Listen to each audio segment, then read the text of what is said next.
Salve, salve a você ligado, a você ligada, aqui no canal da Rolling Stone Brasil. Aqui quem fala é Felipe Grutter. E hoje tenho a honra de receber ela, Negrali. E aí, como é que você tá? Tô ótima, melhor agora. Obrigada, Que isso. Felipe. E como você bem notou, estamos gêmeos, né? Por acidente. Olha, a gente tá bem Mesmo parecido. lookinho. Só colori aqui um pouquinho a cabeça pra E eu estampei aqui. estoar um pouco. Isso. Mas estamos quase aí. Né, esse vídeo a gente tá gravando antes do lançamento do álbum, mas esse vídeo deve sair depois. Certo. Que você vai lançar o seu novo disco de inéditas, né? O Silêncio que Grita. E conta pra gente como surgiu essa ideia, como foi o processo criativo e como foi colocar ele aí no mundão. Cara, esse disco veio depois de um outro álbum que estava pronto, que eu ia lançar o ano passado, mas por um motivo que eu não acho que não preciso falar aqui, eu não pude lançar. Aí eu falei assim, caramba, bora pro segundo plano. Aí eu chamei o Drum, que eu amo trabalhar, que ele é da Yala Records, para ser meu diretor criativo. Eu falei, Drum, eu sei que você está ocupado, mas você precisa aceitar. Eu preciso fazer um álbum e tal, e contei toda a história para ele. Não, vamos fazer. E aí a gente combinou 2 campings, e aí saiu. Eu tinha 4 faixas, e daqui a pouco eu tinha 11, 2 dias de campo, no total, 11 no total. Eu falei, meu Deus, o que é isso? Então, o outro disco que acabou não saindo foi necessário para poder fazer esse, e foi um plano de Deus mesmo, não ser aquele, ser esse, porque esse disco foi muito abençoado, assim, foi de uma forma surreal, com todas as pessoas envolvidas, entendendo o propósito, me respeitando muito no estúdio, na produção, com tudo que eu queria falar. A gente não pensou se ia vender, não ficou pensando o que a gente vai fazer para poder... Aí a gente falou assim, vamos fazer o seguinte, o que você quer falar? O que nós vamos falar, primeiramente? Aí eu falei, é isso, eu quero discurso, eu quero rap. Tem muita coisa que eu quero falar. Não só, esse disco não é só para mim, é de mim para o público, né? Porque eu falo sobre muitas questões, histórias e questões políticas raciais, empoderamento feminino. E abordei essas questões como um grito mesmo para as vozes silenciadas, que muitas vezes é imposta pela sociedade, pelo mercado, por essa correria que a vida tá, né? Que às vezes a gente se perde um pouco de que a gente o que falar. Às vezes tem tanta liberdade de poder, mas aí vem um medo também de vou falar e aí, o que vão dizer? Então eu senti essa necessidade, essa vontade, e foi na hora certa, porque eu criei essa liberdade, essa autonomia, e obviamente que eu contei com um grupo de pessoas muito especiais que me ajudaram a chegar nesse resultado. Então estou muito feliz e satisfeita com esse trabalho, assim. Ficou ótimo. E você mencionou que você já tinha 4 faixas, mas eram de, tipo, outras gravações anteriores? Ou foi nesse campo? Eu tenho muitas gravações anteriores, porque na verdade eu tenho tentado lançar um disco desde a pandemia ali, desde 2021. Eu saí lançando uns singles, né, para preparar o público. Eu lancei Comando, Eu Preciso Ir, Era Uma Vez de Liliane, Malagueta. Lancei essas 4 faixas porque eu tava mesmo, tipo, querendo entender o que o público queria. Até que eu falei assim, não, o que eu quero? Entendeu? Justo. Aí veio esse projeto do ano passado, existia um disco, existia um projeto que ninguém sabe, o público não sabe, mas ele foi necessário para vir o Silêncio que Grita. Eu precisei passar também por essa coisa, por esse desgosto, para poder ter mais ainda a vontade de desabafar e de falar. Super. Então você acha que, tipo, por mais que você tenha descartado um trabalho inteiro, você acha que ele meio que ajudou nesse processo do... Foi necessário. Sei. Foi necessário. E você falou justamente, né, dessa pegada política, social, né? Você falou do empoderamento feminino e tal. Eu senti que esse seu álbum, né, pra mim, tenha sido talvez o seu mais político da sua carreira, assim, né? Que parece que, tipo, você tá muito falando sobre, né, tipo, questões da sociedade, questões de preconceitos raciais, né? Etc e tal. Você sempre teve esse lado de denúncia, claro, mas nesse álbum novo eu acho que ele evidencia muito mais, né? Como foi essa sua decisão de trazer esses discursos de modo mais afinco, assim? Sim, solo foi o disco mais politizado mesmo, de disco solo, depois do Hélio e Negrali, que foi em dupla. Eu acho que foi quando eu resolvi tomar a frente. Na verdade, eu acho que se eu tivesse tomado a frente de todos os discos, talvez todos seriam assim. A frente que eu digo assim, de escolher aquilo que eu quero falar e qual o conceito. Pela minha insegurança, não quero culpar, né? Eu já me senti muito manipulada, silenciada muitas vezes, mas eu também não posso deixar de me culpar, né? Porque eu acho que a minha insegurança fez com que eu deixasse na mão de outras pessoas que nunca iam saber o que eu quero, né, de verdade. Então, precisava de mim mesmo tomar essa posição. E chegou o momento, para mim, chegou aos 45 anos, né? Mas eu acho que nunca é tarde, acho que cada um tem o seu tempo. Então, eu estava muito segura. Estou muito segura, né? E eu estava no processo. Então, eu acho que é por isso, porque eu vim sem medo, porque muitas vezes também foi por medo de tipo, tem que fazer uma coisa mais light, dançante, as pessoas não querem, né, ouvir isso, eu não vou entrar aqui, eu não vou entrar ali. Então, também por conta disso, por preocupações externas de tipo superar expectativas que não eram minhas, que não tinha a ver comigo. Então, o que eu realmente sempre quis foi isso, né? Desde o sonho que eu tive com a Elza Soares também, eu acho que isso fortificou bastante, porque próximo do dia que ela faleceu, eu recebi um abraço. Ela veio no meu sonho, antes de eu participar, colocar a voz numa gravação que ela fez. E aí, eu senti como se fosse passando, né, o legado, assim. E eu falei, não é isso. Porque a Elza, ela fez isso até o fim, né? E cantou até o fim. E lutou, foi voz até o fim. Aí eu falei, nossa, é meu exemplo. Ela, Nina Simone, de que o artista, ele deve sim refletir o seu tempo, deve sim se preocupar, fazer com responsabilidade a sua arte, né? Colocar, porque ele influencia, a gente influencia, Exato. né? E também porque eu senti falta também. Eu falei, eu quero ser essa pessoa. Então, ao invés de eu ficar tipo, cadê? Então, vou fazer. Né? Não que não tenha, tem muita gente fazendo músicas hoje para refletir, para conscientizar, para empoderar, para acalentar, né? Mas eu falei, esse é o meu propósito de vida, sabe? Sempre foi. Se perdeu por um tempo, mas aqui estou de volta. Mas você se arrepende, de certa forma? Porque, enfim, você estava também abordando outros tópicos, né, nesse meio tempo, assim dizer.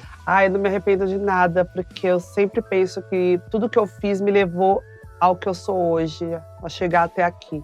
Então, tudo foi necessário, né? Tem pessoas que precisam, às vezes, explorar, conhecer, bater a cara. Eu não sou mais essa pessoa, viu? Nossa, principalmente falando em relacionamento, tá, gente? Mas, enfim, eu acho que sempre é tudo necessário. Tudo a gente pode usar para ter resiliência é a palavra, sabe? Eu aprendi isso muito com a minha mãe. Sempre achei ela uma mulher, tipo assim, que com os limões faz a limonada e nunca desistiu, tá sempre em movimento, né? Tá sempre ali. É uma mulher de 76 anos que tem muita utilidade ainda dentro da nossa família, como nossa matriarca ali naquele grupo. Eu falo, mãe, a senhora é muito necessária, a senhora não tem noção. Então, tipo, é uma mulher preta ali, ó, que tá movimentando ali a família dela, aquilo que ela pode. E através da filha, pega o Brasil todo e o mundo todo, quem sabe? Demais. E esse álbum novo, né, chega a 7 anos, né, depois do Raízes, né? De lá pra cá, né, você trabalhou em singles, né, como você mesma disse. Mas como, né, tem sido essa sua caminhada artística, né? Por mais que você não tenha focado nesse álbum, né? Você fez muita coisa. Como tá minha vida artística? Eu tô agora fazendo um seriado, né? E filmando. Eu topei fazer porque não tinha como. Adorei a história, a minha personagem. Não sei se eu posso falar muito. Mas, enfim. E tô também cuidando da minha própria carreira, né? Negrali Produções, bombando aí. Eu tô muito feliz que eu já quis fazer isso, né? Há anos atrás. Só que eu ainda não tinha estrutura, não tinha expertise, não tinha experiência, e aí acabei cedendo, indo para escritórios com outros empresários. Mas Deus foi tão maravilhoso que hoje que eu estou de volta, né, nessa empreitada como empresária, eu tenho comigo de volta a pessoa que quando eu decidi, há 15 anos atrás, sei lá, 2005, acho, ser dona da minha própria carreira, ela estava comigo. E a gente se afastou, ela virou empresária, continuou nesse ramo, e ela não era desse ramo, é a Paula Dias, quero mandar um beijo para ela. E aí a gente se uniu de novo, assim, de um jeito assim, que eu não acredito. Então eu acho assim, um conselho que eu dou para as pessoas, sabe, que ninguém faz nada sozinho, então a gente tem que saber escolher as pessoas que estão ao nosso lado, escolher com quem a gente quer dividir o pódio, sabe, naquelas horas, porque às vezes tem coisa que trava, exatamente foi o lance do outro disco, exatamente porque tem pessoas envolvidas que não é para estar ali na hora do banquete. Então prestem muita atenção, que às vezes é um atraso de vida, entendeu? Tem gente que não é para estar do seu lado, vai te atrasar. Então isso é uma visão que eu tive também. O ano passado para mim foi um ano muito espiritual, onde eu me batizei no dia 7 de setembro, tanto que você falou assim, 7, por isso que eu até não entendi a pergunta, porque eu fiquei naquele 7. Faz 7 anos que eu... Temos 7 de novo. A numerologia é um número muito abençoado, né? E aí, eu me batizei no dia 7 de setembro, então o 7 tem uma coisa assim que fica ali. Eu achava que era o 8, agora eu vejo que não, que é o 7. Enfim. E aí é isso, eu acho que a gente tem que estar em volta de pessoas que têm o mesmo propósito, que aí a coisa vai, sabe? Sim. É mais leve, com tantos desafios, eu consigo dividir com essas pessoas, sabe? A gente tá sempre trocando e é ótimo poder contar com elas. Obrigada, gente, todos vocês envolvidos nesse trabalho. Perfeito. E algo muito legal, né, no Silêncio, que foi meio que essa continuação, né, de Olha o Menino. O primeiro você gravou lá no começo dos anos 2000 com o Elião, no Guerreiro Guerreira. E agora você meio que continua esse legado, de certa forma, né, com o Djonga, né? E eu queria entender por que trazer essa parte 2, trazer o Djonga, né? E como vocês construíram essa... Na verdade, a ideia foi trazer o Elião. O Elião foi o primeiro nome, eu entrei em contato com ele e tal, e ele tava sem disponibilidade na época. Eu falei, poxa, eu falei, tá bom, tudo bem, eu entendo. E na época eu precisava entregar, porque essa música já viria no disco anterior. E aí, só que acabou demorando, mas aí eu já tinha convidado o Djonga, não deu pra voltar atrás. Aí depois que a gente não podia contar com o Elião, eu falei, quem será? Eu fiz uma pesquisa. Primeiro eu falei assim, o Djonga foi o primeiro nome da atualidade, mas eu queria saber quantos anos ele tinha em 2004, que foi a época que o Elião compôs a música Olha o Menino. Ele tinha 10 anos. Aí eu falei, é ele. Nossa. É ele o menino. O que aconteceu com o menino? Não, o menino virou o Djonga, mas eu não deixei de relatar dentro da faixa os problemas que a gente ainda vive depois de 20 anos, sabe? Que é o genocídio, né? É tanta história, né? Que a gente já fica tão triste de ver assim, tantas mães perdendo seus filhos assim à toa, de uma forma tão violenta. Então eu não podia deixar de falar, e foi uma ideia genial a gente fazer essa releitura, porque é uma das músicas do passado que as pessoas mais, sabe, ficam perguntando, questionando, falando, repostando. Então, acho que eu escolhi certo. E eu escolhi o Djonga também, o cara certo, que foi muito fofo comigo. Tipo, desde a primeira vez ele falou, claro, rainha, claro. E foi lá gravar no dia da gravação. Opa, vamos! Gravou, foi rápido, gravou rápido. Chegou no dia do clipe, ele foi, né? O dia do clipe foi um pouco mais difícil bater com a agenda dele, mas quando bateu, ele estava lá, todo solícito, todo educado. É tão bom trabalhar com gente assim, tanto ele quanto a Glória Groove e a Lineker, que estão no disco. São pessoas muito especiais para mim, porque sempre, tipo, me deram maior valor, assim, sempre que encontravam comigo, eu falava, nossa, você é referência nas suas músicas. Então, e eu sempre admirei também o trabalho deles. Falei, nossa, fechou. Quando tava os três, assim, são eles. Lindo demais. Então, fica a intimação, né, Elião? Você e a Negrali tem que fazer o Olha o Menino 3 agora. Não, e eu entrei em contato com ele pra falar, Elião, vamos fazer o show, porque fez 20 anos, em 2024, que a gente lançou o CD Guerreiro Guerreiro. Só que tava tarde demais. Putz. E aí a gente ia entrar em contato com as casas, né? Principalmente Sesc, que adora quando tem um título, 20 anos do Guerreiro e Guerreira. Eu falei, meu Deus, como alguém que me lembrou que fazia 20 anos. Eu falei, por que raios eu não lembrei disso antes pra gente preparar com antecedência? Mas eu acho que também não, né, nada impede da gente fazer. Mas aí eu tava mergulhado nesse disco e tal. Falei, putz, agora eu vou ficar entre fazer minha turnê e 20 anos de Guerreiro e Guerreira, não vai dar. Mas quem sabe, né? Porque que disco lindo, gente. Sim. Que disco lindo, Baita Guerreiro e disco. Guerreira. Eu tenho muito orgulho desse disco. Lindo, lindo. Eu amo também a do... Ih, agora não sei se estou confundindo os discos. Mas a do Mano Brown, né? É desse, né? Isso, que tem periferia. É. Nossa, muito legal disco, também. muito Tem o lindo. feat do Brown, teve do D2. Aham. Foi bem especial esse disco. É que eu também tava pensando do Caetano, só que do Caetano é do... Foi 2006, o segundo, que né? foi Negra Livre. Isso. Que foi o disco mais pop, foi meu primeiro disco da carreira. Aham. Que foi um disco também muito legal, assim, tipo, eu cantei de um jeito que eu falei, meu Deus, eu tô alcançando essas notas, porque eu fiz o desvio de septo, e que eu tinha, ficava bem abafada a minha voz, e aí abriu, né, e eu refiz o desvio de septo de novo, 2, 3 anos atrás. Sério? É, porque Nossa. volta. Putz. Só que na primeira vez eu fiz não só o desvio, eu fiz a rinoplastia, né, eu me arrependo um pouco, porque se desse errado, É. quando a gente é nova, novo, a gente não imagina. E aí a minha maior tristeza foi depois que minha filha nasceu. Ela não vai parecer comigo. Por que eu vou fazer isso? Por quê? Quando eu assisti a Antônia, a ponta do meu nariz caía.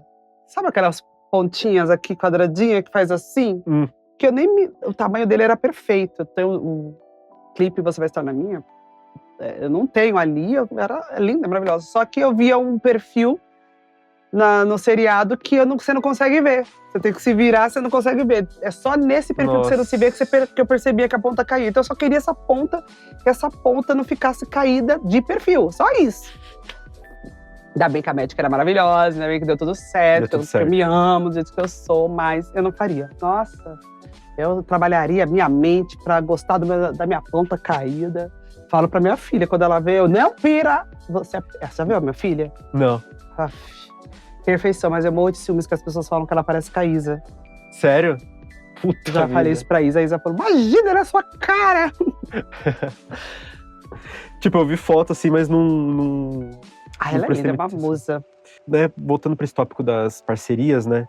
Ao longo da sua carreira também você trabalhou com vários nomes fora do rap, né? Teve Nando, Pitty, NX0, Charlie Brown Jr., Seu Jorge. Skank. Né, eu falei agora há pouco, né, da sua música com o Caetano, Meus Telefonemas, que é uma das minhas músicas favoritas sua, da sua carreira, assim, eu adoro, acho linda, linda. Né, e pra você, né, como expandir seu repertório, né, e não ficar necessariamente preso ao rap, né, tanto que no seu novo álbum tem a Aline, que ele agora é grupo. Exatamente, acho que eu nunca mais vou ser a mesma depois que eu diversifiquei meu repertório. Nunca mais, mesmo nesse disco, né, a gente pode ver que tem reggae, tem o R&B, tem uma música gospel, né, que eu fiz para agradecimento, dizendo que eu me sinto abençoada. Eu acho que sempre vai ter ali um pezinho no pop, porque eu gosto, sabe, dessa diversidade, dessa liberdade musical. Mas o que você perguntou mesmo? De como né, expandir seu repertório, né, e não ficar então, só com rappers. Você vê, TDAH medicado, ainda acontece isso, hein? Olha só. Pra você ver. Eu acho que foi quando eu estudei pela primeira vez no coral da USP. Foi o meu primeiro contato com o estudo, né? Então eu entrei lá e eu cantava do erudito ao popular. Isso foi no ano 2000. E aí eu virei solista já no primeiro ano, cantando o Happy Day, Negro Spirit e tal. E eu me vi ali com um vasto repertório. Falei, cara, olha isso. E vi que minha voz alcançava e ia e podia. Então, eu queria isso. Eu queria expandir o meu trabalho. Eu queria poder estar na televisão, nas rádios, entendeu? Porque o rap naquela época ainda tinha um lugar assim que era para poucos. Premiação, você via mais o D2, Gabriel Pensador, né? O Racionais foi o único grupo que tipo não foi porque não quis e não precisava e para eles tipo assim não é para todos, entendeu? Falar, não vou e ainda vai crescer, vai estar nos lugares, vai. Então eu acho que eu fiz o que era necessário para mim e não só por isso, porque eu gostei mesmo de ver minha voz sendo cantada por diversos estilos.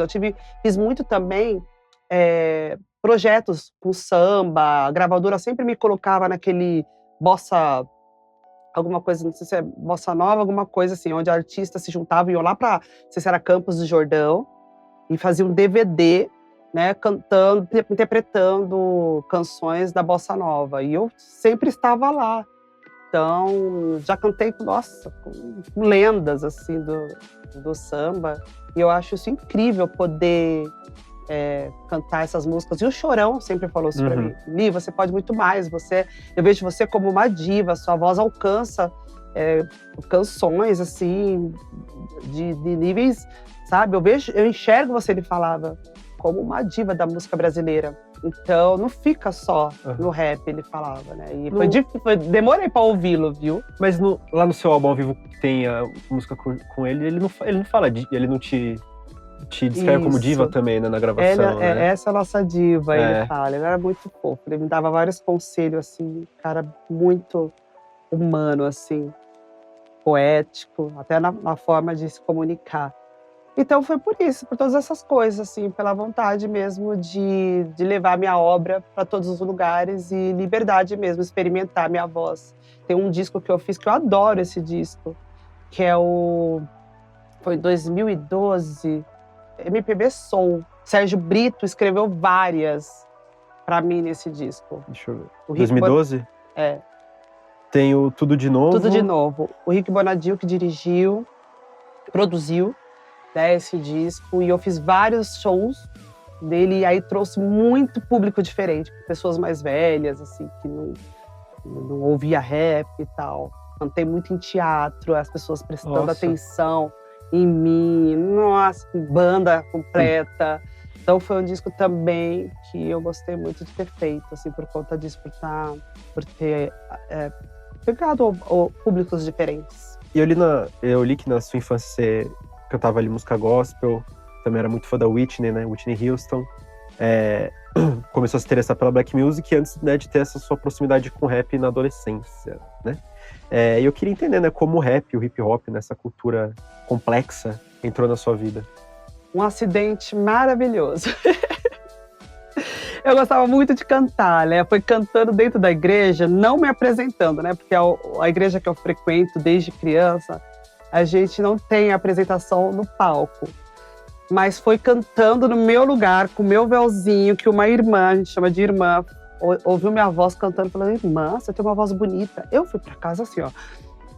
O ego lá nas alturas. Falou que minha voz é bonita, porque até então eu não sabia, eu cantava intuitivamente e tal. E aí eu nunca mais esqueci. E aí passei a cantar e gostar de cantar e reunia um grupo de pessoas na minha rua, na minha sala de aula. Às vezes eu subia na carteira pra cantar.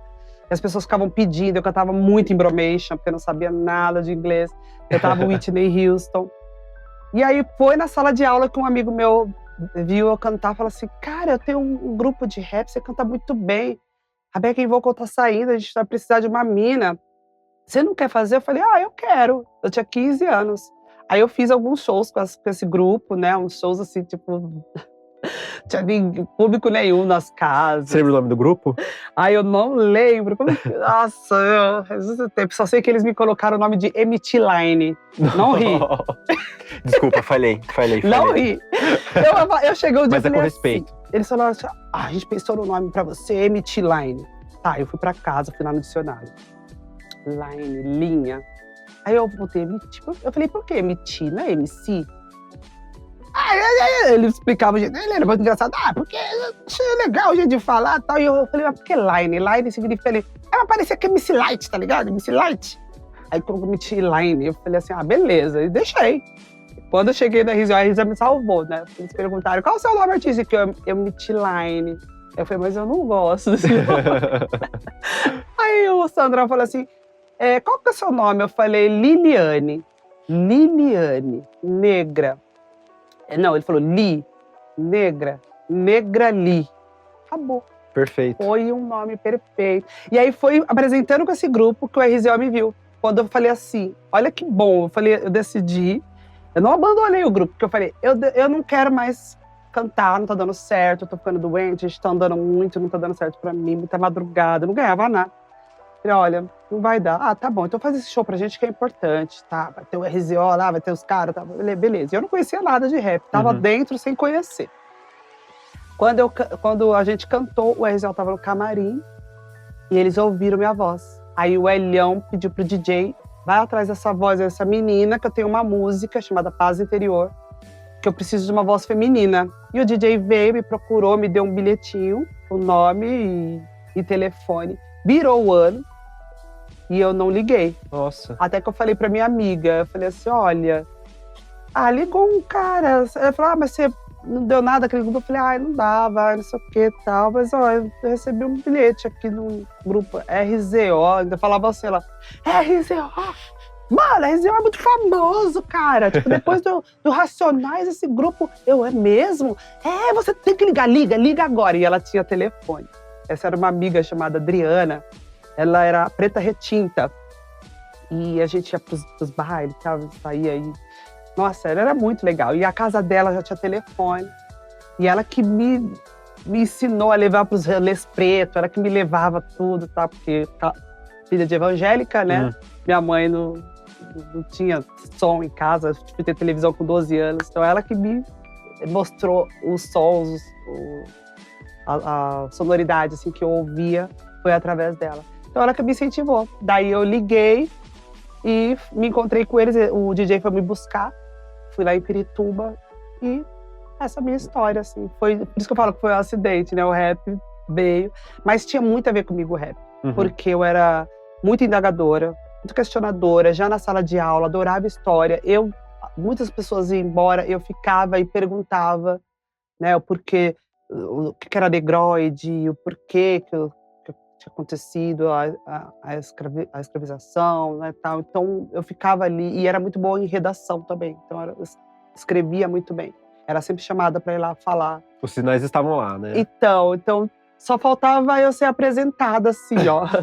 Como me levavam mais para a igreja, eu não conseguia estar ali, né? Então foi aceitando esse convite desse meu amigo que tudo começou.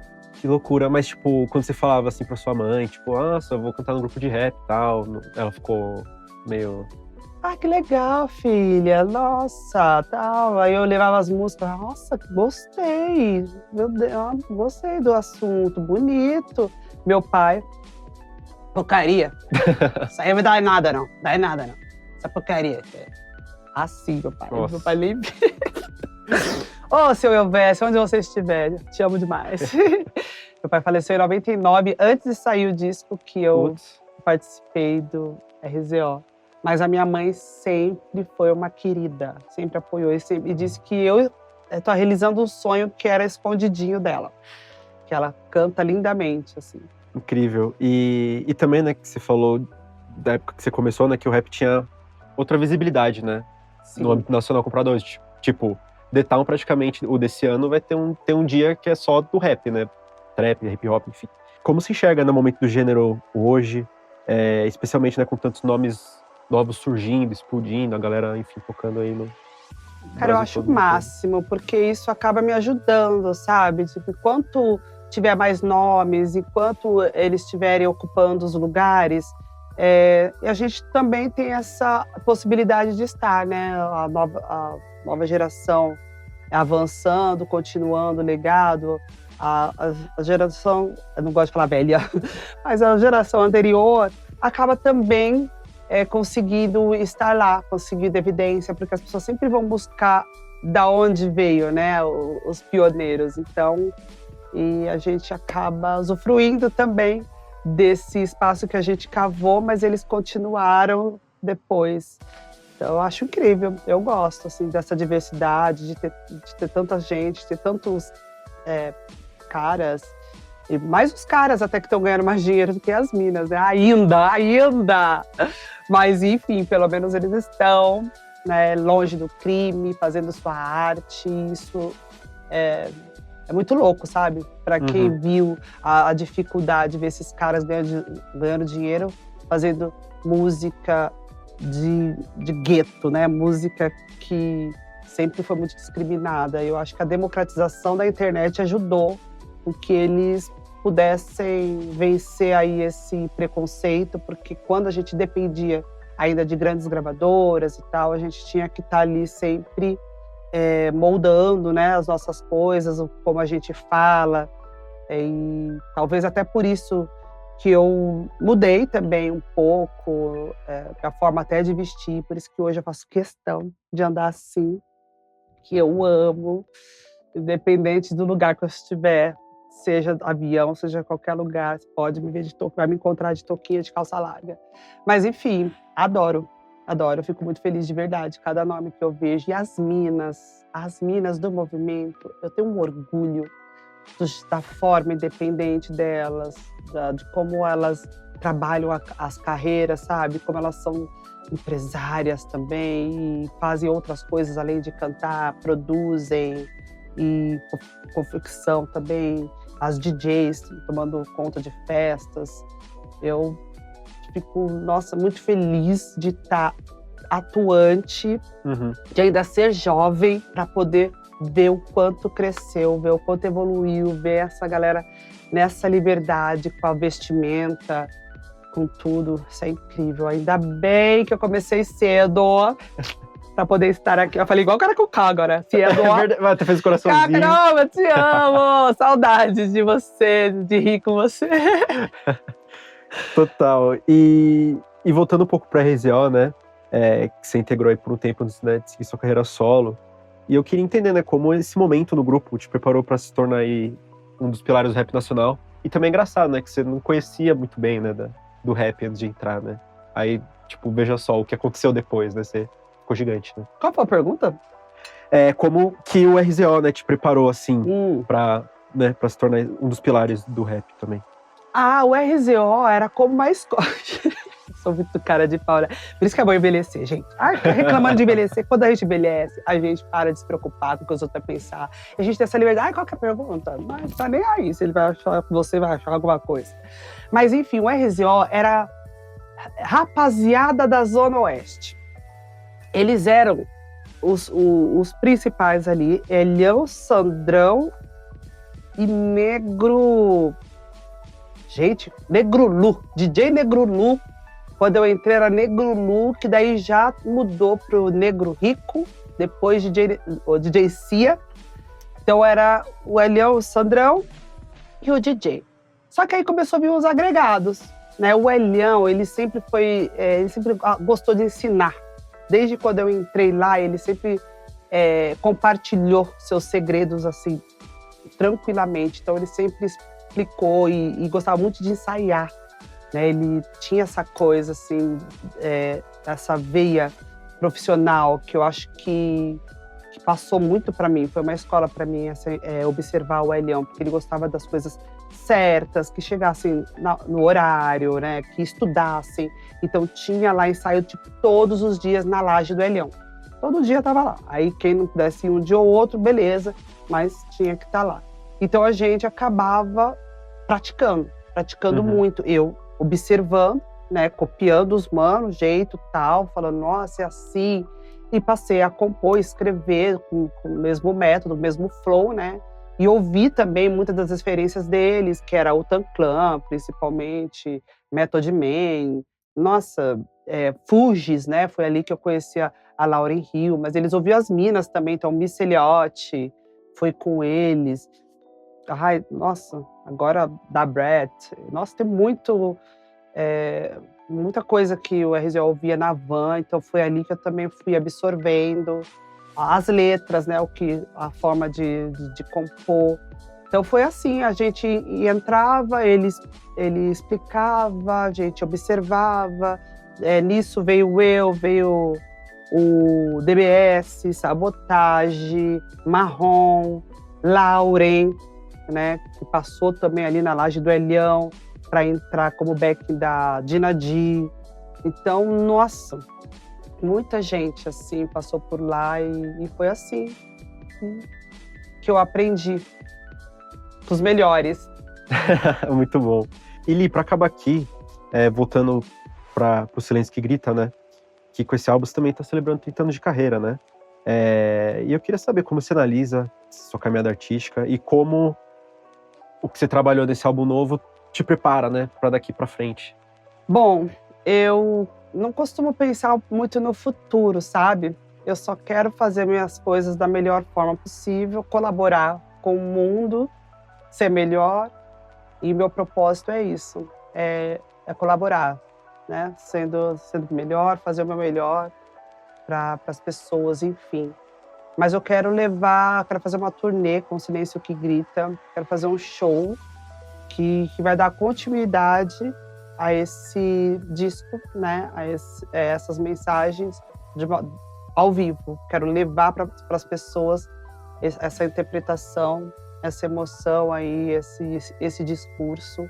E eu não vejo a hora de fazer isso, né? A gente está programando, acho que eu vou conseguir realmente ter esse show pronto, tá? Lá para agosto, setembro, sei lá. Acho que eu vou fazer até antes, mas até ele chegar do jeito que eu quero. Virginiana. Mas acho até bom, tipo, ter um tempinho, assim, sabe, do lançamento pro show. Porque precisa, porque eu tava vivendo, eu tava em estúdio, e foi muito rápido. Foi questão de 7 meses até eu criar todo aquele repertório, aí até a gente desenvolver a produção, eu fazer as guias, levar para casa, marcar estúdio. Então eu tava muito ali dentro do... Quando eu vi, já era hora de lançar, já tinha que fazer o clipe, e tudo independente, cara. Olha só. Suando aqui. E aí é isso, e correria, e acho que tô fazendo tudo no tempo que dá pra fazer, que dá pra fluir. Agora entrando pro seriado, com as gravações, né, que estão sendo feitas lá em Londrina. Aí fica mais complicado, mas estamos aí na atividade. Tem que estar em atividade, tem que estar em movimento. Perfeito. Multitarefa, não é mesmo? E a mensagem não é só a música, né? A gente, quando atua, a gente também está representando ali muitas pessoas. E eu gosto dessas atuações, onde eu posso também, sabe, que nem a Antônia, que é uma coisa que tem representatividade, tem emoções, assim, é bem, como fala, real, né? Parecia um documentário, Antônio. Então, acho também válido, sabe? Me expressar por essa arte também, que eu amo atuar. E é dificílimo, nossa. Parabéns aos autores. Tem que convencer, né? É difícil, né? Convencer que é real. Tem que dar de você pro personagem, né? Você precisa entender dessas as dores, as alegrias do seu personagem, né? Da experiência que ele está vivendo naquele momento. E tem que saber entrar e sair, né, dele, principalmente quando você tem que chorar, quando tem que viver uma cena muito triste. A gente mergulha, né? Tem que saber também sair. Desvencilhar, realmente. Bom, Li, muito obrigado pelo seu tempo. Adorei o papo. Obrigadão. Foi uma honra, um prazer tê-la aqui, de verdade. E é isso. Pra mim também. Se quiser deixar um recado aí, fica à vontade. Um beijo pra todo mundo aí que tá ouvindo o Silêncio que Grita, que tá curtindo. Tô amando as mensagens de carinho de vocês. Continuem ouvindo e aguardo vocês nos shows pra compartilhar esse amor ao vivo, tá bom? Obrigada. E é isso aí, galera. Obrigado por ver o vídeo até aqui. Não se esquece de se inscrever aqui no canal, deixar aquele like, seguir a Negrali nas redes sociais, ouvir o Silêncio que Grita, que tá muito, muito bom. E é isso. Um beijo e até mais. Até. Ó, nosso estilo. Estilosos.